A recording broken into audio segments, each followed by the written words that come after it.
এই ছেলেটি এমনিতেই বেশিরভাগই পানি ফিল্টারিং জানতো, তার জন্য সে একটি নদীর পানি ভালোভাবে নিয়ে গ্লাসের মধ্যে খেতে শুরু করে। তখন তার মনে পড়ে যে না, এভাবে নদীর পানি খাওয়ালে আপনাদের ডায়রিয়া এবং ব্যাকটেরিয়া হতে পারে, যার কারণে আপনার মৃত্যু হতে পারে। তাই জন্য 3টি গ্লাস নিয়ে একটার মধ্যখানে ফুটো করে দিয়ে দিল।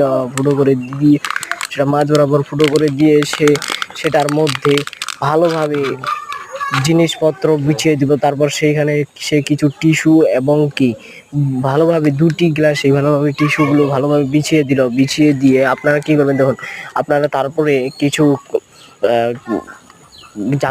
জামা ছিঁড়ে, প্যান্ট ছিঁড়ে আর কাপড় নিয়ে নেবেন। নিয়ে সেখানে এক গ্লাসে ভালোভাবে সে বালু ভর্তি করে দিল। তারপর অপর গ্লাসে ঠিক কিছু ইটের গিঠি দিয়ে দিল। দিয়ে সে সেভাবে ভালোভাবে ঝুলিয়ে দিল। তারপরে ঝুলিয়ে দিয়ে সে সেখানটায় পানি ফিল্টারিং করা শুরু করলো। তারপর সে নদী থেকে ময়লা পানি নিয়ে এসে ভালোভাবে উপরের যেই গ্লাসটিতে সাধারণত ইটের গিঠি ছিল সেটাতে ভালোভাবে দিয়ে দিল।